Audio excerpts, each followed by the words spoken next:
And okay, you guys all recording and ready? Yep. Awesome. Okay, great. So I'm going to have you. This is so fun. I like to be able to look at you. I never get to see anyone. Introduce yourselves. Lots of energy the whole time. So if you have to pinch each other to kid each other, energize. That's fine too. So introduce yourselves. Give me your name, your ages, and where you live, and what you do for a living. Each of you. My name is Lisa Garcia, and I am 42 years old, and I reside most of the time in Arizona, Scottsdale, Arizona. And that's it, right? Yes. My name is Ramiro Garcia. I'm 43 years old. My occupation, I'm a physician. Yeah, I specialize in hospital medicine, critical care, and I kind of have a dual practice in Arizona and in California. Okay, so do you guys kind of commute back and forth together? We plan on to. Yes, that's the plan as of our 17-and-a-half-year-old learning how to drive. As the kids move on. Yeah. We're very excited about it. We're very excited about it. And tell me about antiquing. Some people call it junking. Some people call it dumpster diving, like collecting. How much are you guys into it? Who's into it more? Is she dragging you out? Are you just the muscle and she's the pretty face and the negotiator? How does this work? Do you want to start or do you want me to start? Go ahead, Steph. Well, again, this started really with her. This started with her vision. She started, actually there was a very distressful phase for me because I started coming home and I just started seeing all of this junk accumulating in our garage. And I was, she had old chests and bird cages and suitcases. And I'm like, what are you doing with this stuff? And so I just kind of followed along. She had this vision the entire time. And I think the day that got me was she asked me to wait for a couple from Wickenburg who was bringing this barn, what is like a barn window? It's a fireplace mantle. Well, it looked like a barn window, okay? And here comes this little old couple with a blind dog with this thing in the back of their truck. And it really was a piece of junk, and excuse my hesitation. But, and so, after several splinters, she just had this vision. She said, if we put it a certain way on the wall, it's going to work. And it was astounding. And she just, little by little, started putting things together. She was getting these old bottles of like milk, which was kind of euphoric because it took me back to when I was a kid. And the whole place just really started transforming to an amazing cottage. That's all I could call it, kind of like a farmhouse cottage. It just had this great feeling. And so I just found myself after that, putting on some dark glasses and walking into Goodwill's and looking around. And where's the passion come from? Is it a passion? Is it an obsession? Is it addiction? I've heard that this thing is really addicting. Like people I'm just going to buy this one thing. I'm just going to collect this one item. And then all of a sudden, you can't park in the garage because there's like a bunch of shit everywhere. And things are kind of, you always bring home stuff. Like, is that what it is? Is it crazy addictive? It is, and I have lots of rules for myself. Like on Fridays, I'll go to Goodwill, and I always send text messages to the family. I don't know if you've heard the new rap song, so I'll send a text message to the family on Fridays. Guess what Mom's doing? She's popping tags. There is a classic picture of her at my daughter's school. This was after school though, and she's halfway in the dumpster. It was, my daughter almost sank to the ground. It was crazy. But it is. Are your kids embarrassed of you? Or are they like, oh my God, my mom is like, she's got heels on and she's crawling out of a dumpster with like some table and now we have to paint it. I don't know what's going on. Yes and no. Like when they see my clothing, they actually brag a lot about what I wear and what I get, and they just can't believe the stuff that is beautiful, beautiful clothing. Show her what you wear. This one? Let me see. This way, huh? This way. This one. It looks fantastic. That's super cute. Yes. I love that. And every day I have these cute clothes, and the girls will ask, their friends will ask them, where did you get that? Oh, my mom got it. My mom got it at Goodwill. So I have quite a little reputation at home. I can And did this start like at a young age? Was it like I used to go collecting with my grandma and so it's like sentimental, or is it just you love a good deal, or that you just like you're argumentative and you love to like negotiate? It really started out of necessity when we were parents. We started very young parents in our teens, and we just needed clothes for the kids, and just out of necessity. And I'm pretty good at it. She's an artist. She really is. That's it. And tell me about like the competitive factor, because for this show there's going to be teams of two, and I don't know how the parameters are going to be set or anything, but we're going to send you out to find like the most valuable stuff. We're going to have experts come on and kind of evaluate your finds, and it is going to be a competition. So like, why do you think you have a special eye for stuff that you could kind of like pick out, or are you just like really shrewd negotiator? I mean, you're a physician, so you've got to be pretty much like ducks in a row, organized kind of guy, like probably straight talking. You're probably not really easily intimidated by other people. Like, tell me a little bit about what each of you bring to the table, about why. Tell me about the competitive drive. The competitiveness, Ramiro. Well, we're both extremely competitive. I mean, by nature, in my field, I'm a competitive person. So is she. I think it's just a knack for the art. She's always, on her free time, she's always looking at these old magazines and things like that. She's getting all these amazing ideas. And she just has this vision that she puts together these pieces of art. And she'll ask me, look, I want you to get this and to kind of put this together. I don't consider myself to be the most handy of people. So she really puts the blueprint together, kind of guides me on what to put together. And at the end of the day, it really is a work of art. I mean, we live in Scottsdale, Arizona. Many of our colleagues come from, very, elite families. Some of our colleagues come from a family of artists, and they will come by, they'll look at something on our wall, and they'll say, where did you get this? And as much as I wanted to, I would like to embellish the story to say, yes, I picked it up at some art gallery in South America, I say, my wife picked it up in some junk yard in Payson.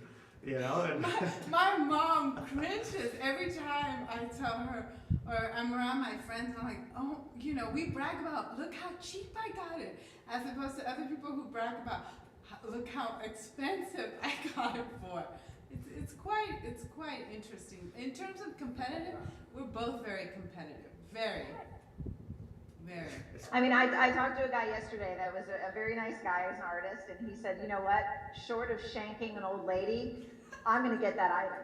I'm going to get that item before anyone else gets it. That's just the way it is. I don't care if there's a blizzard. I don't care if I have to wrestle through a swamp and like wrestle off an alligator. If I see, he collects bottles, like glass bottles. He says, I see a bottle sticking up out of a swamp, I'm going in the swamp. So just tell me a little bit about like that drive you have. I mean, even to get through medical school, come on, you got to be like, you're competing for the grades. You're competing for like, who's got the most credits or the most internships or the most whatever. So tell me a little bit about like how you think that you can rise above the competition, no matter how fierce, no matter what weather, rain, sleet, snow. You're crazier than the mailman. Tell me about that. Well, again, You should tell me about the story about when we had family over and you guys were playing charades. Well, again, when it comes to games, when it comes to, any type of competition, and, sorry. It is in our nature in healthcare to be extremely competitive. We spend sleepless nights, and we're up for 36 to 40 hours straight on certain projects. This has been a passion. I've never looked at doing something like this from a competitive point of view. Although she is so creative that if there's something that she puts her mind to, she'll make it happen. And because we're in the business of junk, it hasn't been that difficult to get material because thank goodness we're at a point where we're not strapped for money. We could actually go into an art gallery and purchase very nice stuff, but she prefers to kind of make it herself. So we haven't had, thank goodness, and knock on this scrapwood, too many limitations. I have a story. There was a lamp that I love. I have it hung up, and it was on eBay. And the only catch about it was I had to go to Tucson. So I sent a text message out to my girlfriends. I'm like, I got this lamp, smoking deal. All I have to do is drive. Who wants to come with me? you know, and I've gone to LA.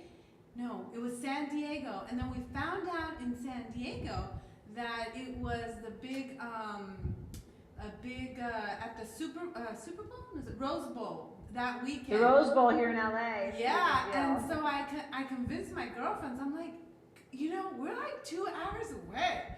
Let's just go from San Diego to the Rose Bowl. And I got them up at 4 a.m. and we were there all day, and then we drove home, all within like 36 hours. And these girls were so happy that we did it afterwards. But if there's, you know, if there's junking to be had or a good deal to be had, we're there. And tell me about like why you each make a good partner for the other. I mean, you could have chosen anyone as a partner. You could have got one of your girlfriends or whatever. What do you each bring to the table that makes you balance the other person and try to think of it as a partnership? You know, I mean, like who's the shrewd negotiator? Who's going to play what role? Good cop, bad cop? Are you the pretty face and you're going to distract somebody and he's going to swoop in and like buy something up? Like, how's it going to work?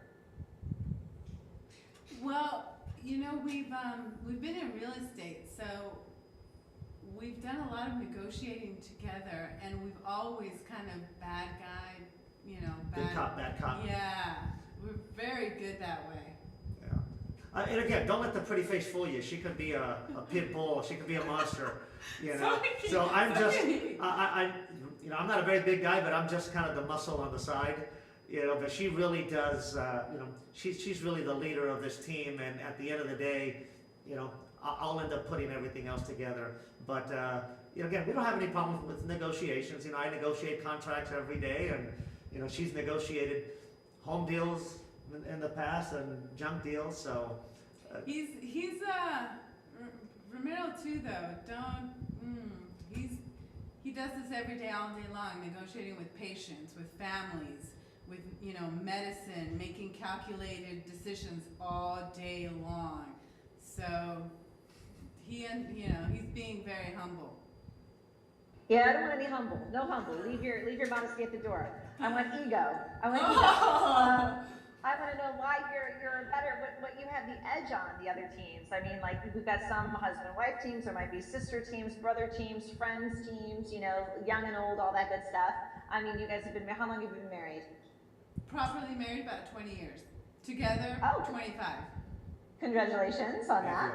And so you guys know each other really well, I imagine. I mean, do you kind of have a strategy going into this? Do you think you'll have a strategy? Will you wing it? Who will be the boss? Who's going to be wearing the pants in this kind of a planning thing? Is one of you a planner and one of you is kind of like, I'm going to go dive in a dumpster? We both, like, I'm the organizer. I can be very strategic, and he is incredibly detail-oriented, very surgical-like, you know. So between the two of us, we just mesh each other. And again, because we've been together for so long, we just kind of, we're yin and yang. Yeah, when it comes to, ultimately, I guess you could say, when it comes to closing the deal, it's probably me who would be there. Yeah. Cool, and tell me a little bit about, I'm looking at my question list here because I have a bunch of them.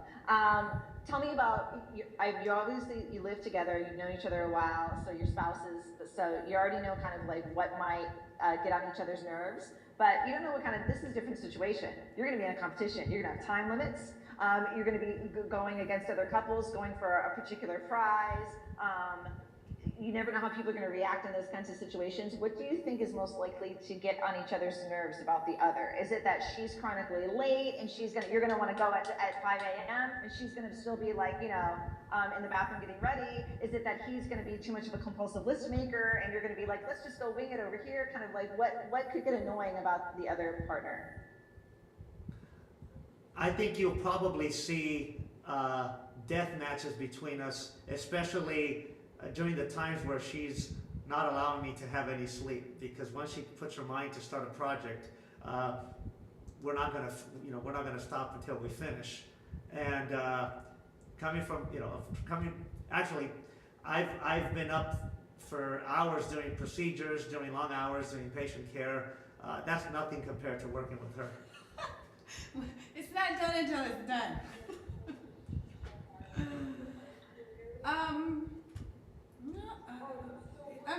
we just put our minds to it, you know.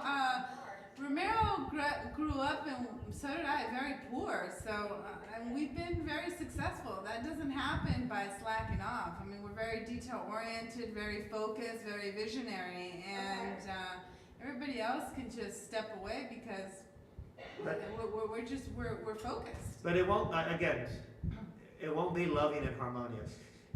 Oh, we have our moments. It won't. When the Spanish starts, you know, when you start hearing the Spanish. When you dance salsa and tango, you step on each other's toes many times. We start speaking in Spanish, 4-letter words. It's very, very passionate. There are actually 6-letter words in Spanish. I was just gonna ask you about that. I was like, is there gonna be like a mix of Spanish and English going on here? Oh. I heard my neighbor is Mexican, and when she gets angry with her son, she yells at him in Spanish. And I'm like, is that because you don't want me to know what you're saying, or is she Yeah. fun to cuss in Spanish? I don't know. Yes, and that's quite interesting. Because we do speak Spanish when we don't want, you know, people to hear, or When we you know, digress. yeah, when we have to get a little dirty, we might start speaking Spanish. No, in terms I love of, it. What do your friends and family think about your collecting? Do they think you're crazy? I mean, or they think it's like an addiction? Are you a hoarder? I mean, I talked to an expert today. She was like a curator, and she said, you know, really collecting is just an organized hoarder. You know, people who are doing this stuff, they're just like, maybe they're just more organized, or they're a hoarder of a higher caliber. Do you agree with that? no, I think we have a good balance. The only thing again is my mom, who's like, do you have to tell everybody what a smoking deal you have? I mean, can't you just, you know, why is, I'm like, that's part of the passion is, you know, having this beautiful vintage junk turned into art. And so, you know, that not just collecting it and having it in the garage, I mean, that's all good, but having it come to life and making it art is for me successful. My girlfriends, when they were here for December, they could not believe what we had done in some parts of our home. It's just beautiful. What's the most valuable thing that you've found? Whether it's valuable, like, oh, I paid 30 cents for this and I ended up selling it for $500, or found out it was worth more money, or is it something that was maybe very sentimental to you, that like, oh, this reminds me of something I had when I was, you know, a little girl or a little boy or whatever? Maybe the fireplace. It's just it's a historical piece, and just kind of fell on us, and the beautiful color of it. It's very Latin. You know, and sometimes it's not even what I buy. We are so lucky we are revolved around people who we employ, and they're so good. We're so good to them that they're also very, you know, good to us, and they bring stuff to me all the time. Beautiful pieces, and it's because, you know, when they're working here and they get hungry, I feed them. We cook for them when they work long hours, and so a lot of the times people just bring it to us. And again, just to add on what you said earlier, you know, it's not, I wouldn't consider it hoarding because the place is not a mess. Every time or we pick something up, it's actually calculated as to what we're going to do with it, you know. And if you were to look at our living room, you know, there's this section where she has all of these old wagon tires that are just kind of spread around the fireplace, but it actually looks fabulous, you know. I want to come to your house now. Oh yeah, anytime, you know, and you know, as I mentioned, she gets two or three old suitcases and makes a coffee table out of it. Like, who'd have thought? So when people actually come by, they actually are, you know, I get the sense that they can be fairly envious on the I love creativity. that. Have you ever been at a flea? Where are your favorite places to go? Do you go to flea markets? Do you go to thrift stores? Are you mostly a yard sailor? Are you going to estate sales? Kind of give me a rundown list of all the types of places that you like to.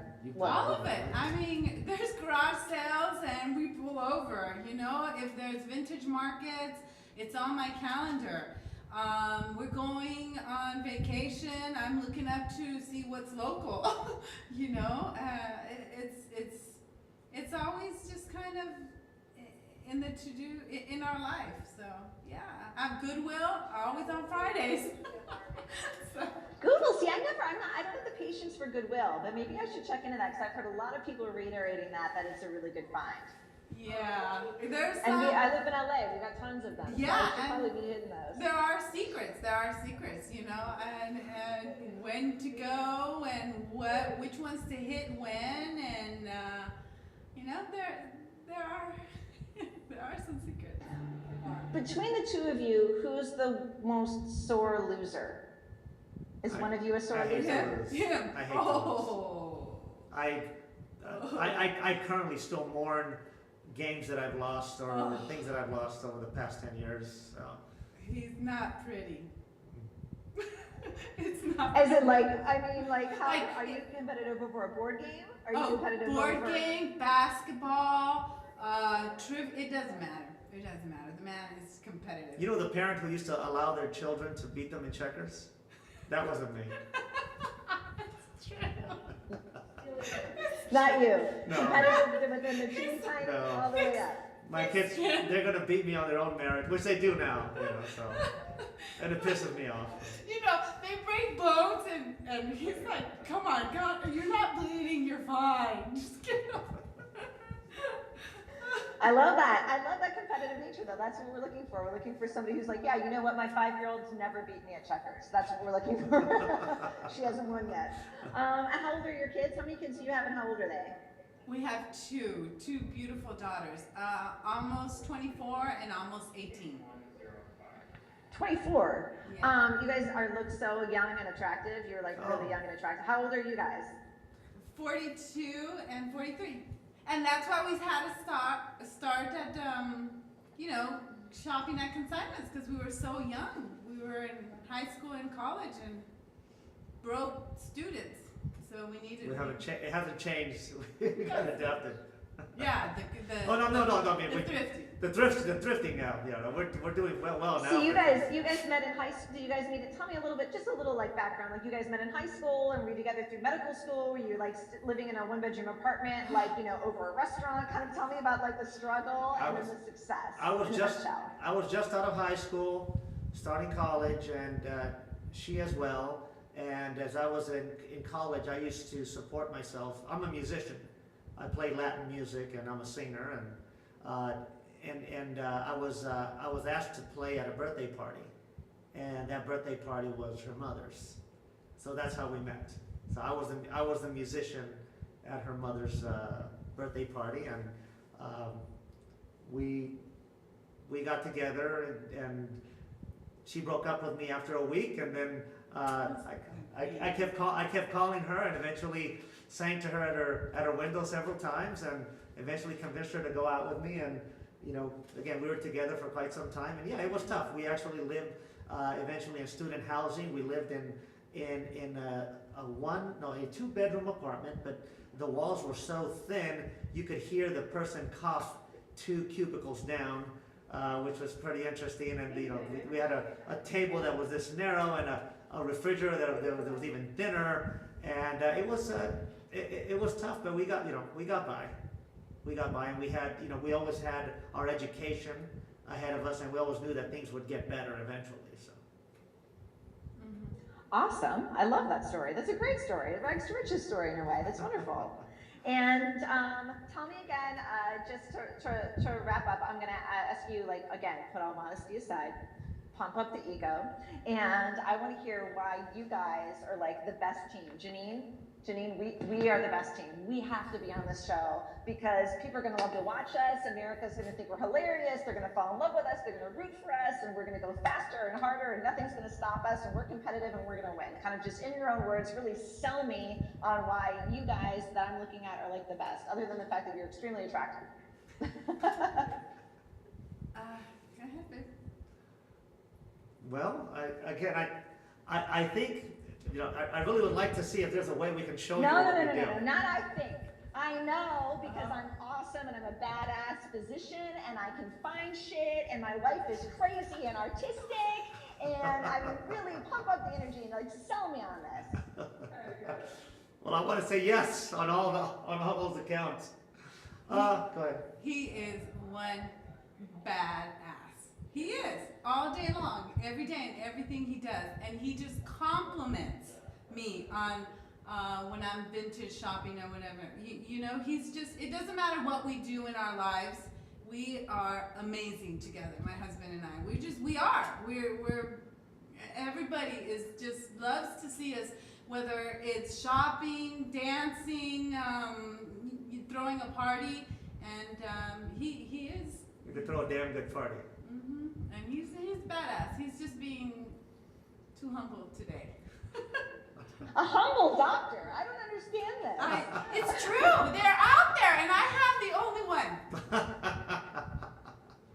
You get the lucky one. I know. Usually when I I was nervous to talk to a doctor because normally doctors and attorneys are not awesome for reality shows. It's true. They're usually very serious. They don't have a lot of personality. They like to know the questions ahead of time, and they don't want to really open up. So I'm always kind of like, oh no, this is gonna be bad. But you're a chit chat. You have a personality. It's great. You should have him sing for you.